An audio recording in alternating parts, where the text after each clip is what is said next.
Hello, my name is Anthony. I'm going to be giving some medication today.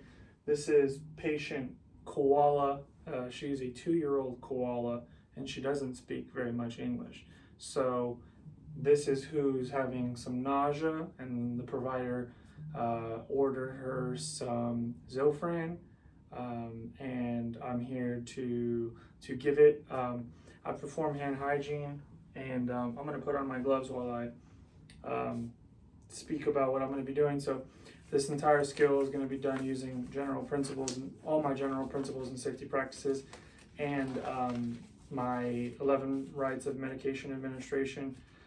Per facility protocol, I did my 2 initial medication checks when I was getting the medication out of the dispenser, and the 3rd medication check is supposed to be done at the bedside, and so that's what I'll be doing at the bedside. I'll be doing my 3rd check here.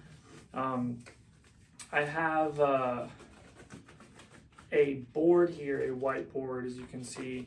The setup, I tried my best to set this up to where it was functional, but the whiteboard here would be, with this marker, would be sort of like a diversional kind of entertaining thing for baby koala here to do. I know she's only 2, but you know, they could like to draw and color and stuff like that. So I'd have markers in this whiteboard, and the parent's going to be it's going to be an imaginary parent right here to the corner, but they would kind of help and, you know, just kind of use it as a distractor so that while I'm doing this, it doesn't, you know, alarm the child unnecessarily. So I have all my supplies here ready to go. I have my medication already filled as ordered. It will not be pushed because Zofran is not supposed to be pushed. It's supposed to be given over no less than 30 seconds. So that's going to be how we're going to give it. And yeah, so I'm gonna do my 3rd check here. I'm gonna identify the patient by asking the parent to give name and date of birth. The baby koala, baby koala is her name, and her date of birth is 06/28/21, so that checks out. I'm going to be checking, I already checked, but I'll be checking the expiration date on the medication again to make sure that it is in good, you know, it's usable. And I'll also be checking for allergies. So on the MAR, I'll be checking for allergies. For any wristband that the child may have, I'll be checking an allergy wristband. For an allergy wristband, I'll be asking the parent, ma'am, does your child have any allergies that you know of? And just to make sure all around that we're good on that, okay? So hand hygiene's done. I have my gloves. So now I've identified the patient, I've given the distractor, and I'm going to go ahead and unclamp this. There's not an IV infusion running, so I'm just going to go ahead and unclamp this J-loop here, and I'm going to take one of my antimicrobial swabs, and I'm going to vigorously scrub the hub of the J-loop. I've already taken the green cap off. I don't have one, so it's imaginary, but I would take it off obviously before I scrub the hub and allow it to dry. After that, I'm going to grab one of my saline flushes. I'm going to attach it. I'm going to slightly push forward, that way I can aspirate and check for any kind of check for blood return, which we want.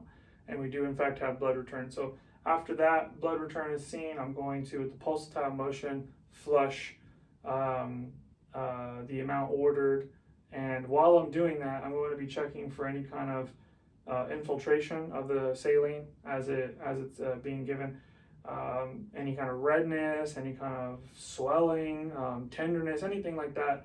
Also, just looking at the child's facial expressions and just paying attention to their body language, you know, trying to distract them, but you know, obviously if they start to seem like it's uncomfortable, something may be going on, and if that was the case, we would stop. So nothing out of the ordinary is going on here, so I'm going to go ahead and detach that. I'm going to grab another antimicrobial swab. I'm going to vigorously scrub. I'm going to allow it to dry. Then I'm going to have my syringe here already pre-filled as ordered with Zofran. I'm going to attach, and then I'm going to, as ordered, at the proper sort of speed, I'm going to give it, and it's going to be no less than 30 seconds, but I would give it as slow or as fast as the provider ordered, as long as it was according to facility protocol or policy. So that's going to be given. And again, watching for any kind of reaction that the child might have. I'm going to detach. I'm going to grab another antimicrobial swab, scrub the hub vigorously, allow it to dry, and then another flush here. I'm going to, with the pulsatile motion, flush. Once that's done, I'm going to detach. I'm going to scrub the hub vigorously once more. I'm going to allow that to dry. I'm going to place another green cap onto the tubing to protect it from any kind of bacteria getting in there. I'm going to clamp the tubing as well. And from here, I have all my trash and items that I've used, and there's no needles here. I've already detached the needle when I was pre-filling it. So I'm going to discard all my supplies. I'm going to ask the parent if they have any questions, if anything they'd want to talk about before I leave, but that I would be back very soon, maybe within 15-20 minutes, just to make sure that the patient's doing okay, there's no side effects or anything like that. I would document everything that occurred. I'm going to discard my trash, remove my gloves, perform hand hygiene, and then return shortly to check on the patient and make sure they're doing okay.